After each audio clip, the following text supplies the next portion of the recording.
अस्सलामुअलैकुम जी, क्या हाल चाल है। उम्मीद है आप सब ठीक है। मैं बिल्कुल ठीक हूँ अल्हम्दुलिल्लाह।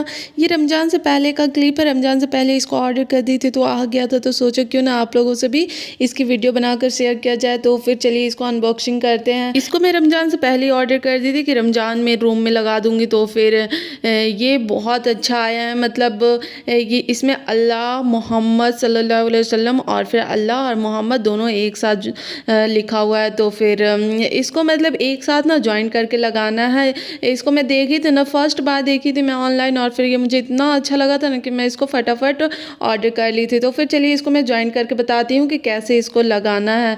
तो इसकी क्वालिटी तो मुझे बहुत अच्छी लगी थी, बहुत मतलब प्राइस के हिसाब से ना इसकी क्वालिटी बहुत अच्छी थी। और मैं पहले इसको ज्वाइन करके देख रही थी कि कैसे सूटेबल होगा। तो मेरा और रोमी का दिमाग लगने के बाद फाइनली ये ज्वाइन करके दी थी। बहुत अच्छा लग रहा था वॉल में। ऐसे तो मतलब थोड़ा छोटा लग रहा है, लेकिन ये सामने से ना बहुत अच्छा लग रहा था। और फिर ये सेरी टाइम का क्लिप है। मैं 3:55 के आसपास मैं उठ गई थी और फिर अम्मी तो खाना बना ली थी। रात में सब्जी बना करके ही सोते हैं, लेकिन अम्मी बोलती है चावल मैं बना दूंगी सुबह में, टेंशन नहीं लो। तो फिर वही फिर अम्मी चावल बना ली थी और फिर मैं उठी और फिर चाय में बना रही थी। सेरी टाइम तो ऐसे कुछ खिलाते ही नहीं, खाने का मन ही नहीं करता। इतना मुश्किल से तो उठते हैं, तो फिर तो खाने की बहुत दूर की बात है। चाय में मैं पानी डाल करके बना रही थी, क्योंकि डायरेक्ट मतलब पूरा गाढ़ा दूध का नहीं बनाती हूँ। तो फिर वही पानी में डाली, 2 कप दूध है तो फिर 1 कप पानी डाली और फिर चाय पत्ती और फिर चीनी डाली। चाय पत्ती में ही ये इलायची वगैरह रहता है ना, तो फिर वो एक्स्ट्रा इलायची वगैरह डालने का कोई टेंशन नहीं है। तो फिर वही मैं बस चाय पत्ती डाली और फिर चीनी डाली और फटाफट मैं चाय निकाल रही थी, क्योंकि इतना जल्दी टाइम हो जाता है ना, लगता है कि बहुत टाइम है, लेकिन ना पता है खाना खाते ही नहीं इतना जल्दी, मतलब इतना धीरे धीरे खिलाता है ना, खाने का तो मन ही नहीं करता है। तो फिर वही बहुत टाइम लग जाता है खाने में। तो फिर चलिए फटाफट सैरी कर लेते हैं और फिर आप लोग भी जाइए फटाफट सैरी कर लीजिए। और फिर मैं अजान हो गई, तो फिर उसके बाद फिर नमाज़ पढ़ी और फिर कुरान पाक 1 पारा पढ़ी और फिर उसके बाद मैं सो गई थी। तो फिर मतलब ये कुरान पाक पढ़ने में फिर टाइम लग जाता है, तो फिर वही इतना नींद आते रहता है। तो फिर वही बहुत लेट से सुबह में आँख खुलता है। तो फिर वही 10:30-11 बजे के आसपास उठी थी और फिर नहाई, उसके बाद फिर कुरान पाक पढ़ रही थी। इंशाल्लाह एक कुरान इस रमज़ान ख़त्म करूँगी, मतलब एक कुरान से ज़्यादा ही ख़त्म करूँगी, लेकिन एक कुरान तो एकदम पूरा टारगेट रखी हूँ कि एक कुरान पाक इंशाल्लाह ख़त्म करूँ। ये सेकंड और थर्ड रमज़ान दोनों का कंबाइन क्लिप है, आप लोग कंफ्यूज मत होइएगा। मैं सेकंड रमज़ान का भी एक ही साथ मतलब सेकंड और थर्ड दोनों रमज़ान का एक ही साथ में डाल दी हूँ। तो फिर मैं 3 बजे के आसपास किचन में चली गई थी। इतना जल्दी टाइम हो जाता है ना इफ्तार बनाने में। पहले लगता है ना कि बहुत टाइम है, आराम से बनाएंगे ना, लेकिन जैसे किचन में जाओ ना, मतलब उतना तो कुछ बनाना नहीं रहता है, लेकिन फिर भी इतना ज़्यादा टाइम हो जाता है ना। तो फिर वही मैं 3 बजे के आसपास किचन चली गई। मैं बहुत ईजी स्टाइल में ब्रेड चॉप बनाने वाली थी, 2 अलग तरीक़ों से। तो फिर चलिए मैं आप लोगों से भी शेयर करती हूँ कि कैसे मैं ब्रेड चॉप बनाती हूँ अलग अलग तरीक़ों से। तो फिर मैं आलू का तो मतलब आलू को मैं फ्राई कर ली थी और फिर इधर ब्रेड क्रम्स भी मैं घर पे ही तैयार कर ली थी। मार्केट वाला मुझे उतना अच्छा नहीं लगता है, तो फिर वही मैं घर में ही हमेशा ब्रेड क्रम्स बना लेती। तो फिर ये ब्रेड को भी मैं सॉफ्ट कर ली थी। थोड़ा देर मतलब बॉयल पानी के ऊपर मैं छन्नी रख के ब्रेड को रख देती हूँ और फिर ढक्कन ढक देती हूँ, मतलब ऊपर से इसको ढक देती हूँ और फिर 10 सेकंड के लिए छोड़ देती हूँ। ऐसे करने से ना ब्रेड बहुत अच्छे से सॉफ्ट हो जाता है और फिर उसमें कितनों मतलब आलू भरो ना, उससे टूटता नहीं है। तो फिर मैं ये ब्रेड को एक ब्रेड को मैं 2 पीसेस कर ले रही थी और फिर इसमें अब आलू भरूंगी और फिर इसको फोल्ड कर करके मैं बना लूँगी। फर्स्ट रमज़ान में पता है जैसा लगा था ना वैसा अब नहीं लगता है। फर्स्ट रमज़ान में ये ग्रोसरी का आइटम्स भी लेने के लिए चली गई थी, तो हालत तो बहुत ख़राब हो गया था, लेकिन अब माशाल्लाह मतलब कुछ भी नहीं लगता है।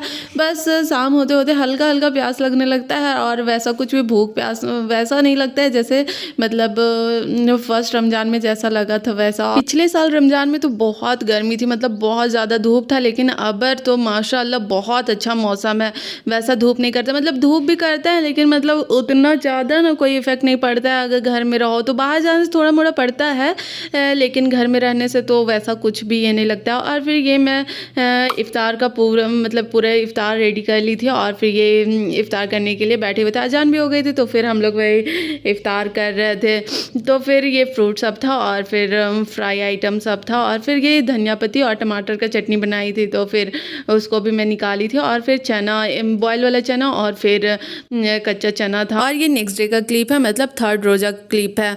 तो मैं ये चिकन बनाने वाली थी तो उसके लिए मैं एक ही बार धनिया पत्ती, प्याज, स्प्रिंग अनियन और फिर मतलब अनियन स्प्रिंग और फिर मिर्ची वगैरह, प्याज वगैरह सारा मैं एक ही बार कटिंग करके रख ले रही थी कि सारे चीज़ों में एक ही बार डला जाएगा। मतलब बार बार कटिंग करने में ना बहुत आफत लगता है, तो फिर एक ही बार मैं कटिंग कर ली थी। और फिर वो चाकू देखे थे ना, और अब्बू का ना फेवरेट चाकू है, तो फिर ये मैं चिकन बनाने के लिए मैं प्याज, मतलब सबसे पहले मैं खड़ा मसाला डाली, उसके बाद प्याज वगैरह लाल करके फिर चिकन डाल दिया और चिकन ब्राउन हो गया तो उसके बाद फिर मैं मसाला वगैरह डाली। और फिर जब भूनने लगी थी ना उस टाइम में अनियन स्प्रिंग, हरी मिर्ची और फिर धनिया पत्ती डाल करके कि मैं अच्छे से भून ली थी। उसके बाद फिर मैं पानी ऐड करके इसको 2 मिनट तक पका ली। और मैं लाल मिर्ची पाउडर नहीं डालती, लाल मिर्ची पाउडर अवॉइड ही करती हूँ क्योंकि ना वो ना हेल्थ के लिए अच्छा नहीं है। तो फिर और फिर अम्मी को भी प्रॉब्लम है तो फिर मैं इसकी वजह से लाल मिर्ची पाउडर अवॉइड करती हूँ। और फिर ये उड़द दाल का मैं बड़ा बनाने वाली थी तो उसके लिए मैं ये प्याज, मिर्ची, धनिया पत्ती और फिर अनियन स्प्रिंग और लहसुन अदरक का पेस्ट और नमक डाल करके अच्छे से मैं उसको मिक्स कर ली थी। और फिर सारे को अब मैं ये उड़द दाल का मैं पेस्ट बना ली थी, मतलब उसको बहुत अच्छे से स्मूदी बना ली थी और फिर इसमें मैं डाल दी। और फिर मैं इसको 5 मिनट तक इसको मैं अच्छे से फेंटूंगी। अच्छे से फेंटने से ना बहुत अच्छा फुला फ्लफ़ी बनता है, बिना सोडा वगैरह डाले ही ना बहुत अच्छे से पूरा फुला इतना मज़े का लगता है ना। इसकी वजह से इसको बहुत अच्छे से फेंट लीजिए और फिर आधा घंटा के लिए इसको रेस्ट के लिए छोड़ दीजिए ढक्कन ढक करके। बर्रा और चना का पकौड़ा दोनों को ऐसे मतलब 5 मिनट तक फेंट लीजिए और फिर थोड़ा देर रेस्ट के लिए छोड़ दीजिए और फिर बनाइए ना। दोनों इतना अच्छा फ्लफ़ी बनता है ना, बहुत मज़े का बनता है। एक बार आप लोग भी ज़रूर ट्राई कीजिएगा, बहुत मज़े का बनता है। और फिर तेल गर्म हो गया था तो फिर मैं उड़द दाल का बैटर को डाल दी थी। आप बीच में ना गोल करके भी, मतलब छेद करके भी बना सकते हैं या फिर ऐसे गोल गोल भी बना सकते हैं, अपना मतलब अपना मन कैसो भी शेप में बना सकते हैं। तो फिर मैं ये फ्राई मैं हमेशा ये लोहा वाला कढ़ाई में करती हूँ क्योंकि ना अम्मी बोलती है ना लोहा वाला कढ़ाई में ना तेल कम सूखता है, इसकी वजह से ना मैं हमेशा लोहा वाला कढ़ाई में बनाती हूँ। और फिर ये देखिए इतना अच्छा फुल गया था ना बर्रा, बहुत मज़े का लग रहा था, बहुत अच्छे से बना था।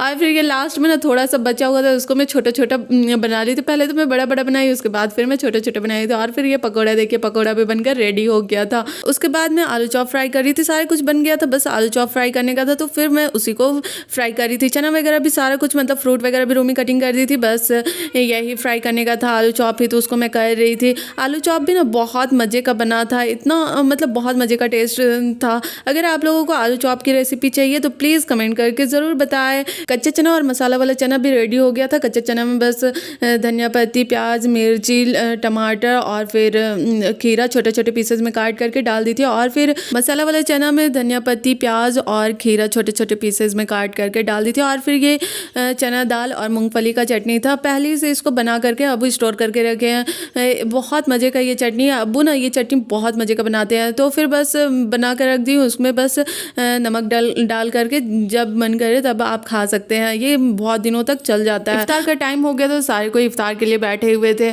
तो फिर फ्रेंड्स आज का ये व्लॉग बस यहीं तक है। आप लोगों को मेरा आज का ये व्लॉग कैसा लगा कमेंट करके ज़रूर बताना। और अगर आप लोगों को मेरा वीडियो पसंद आए तो प्लीज़ लाइक, शेयर और चैनल को सब्सक्राइब कर दीजिएगा। फिर मिलेंगे एक नई वीडियो के साथ, तब तक के लिए अल्लाह हाफिज़।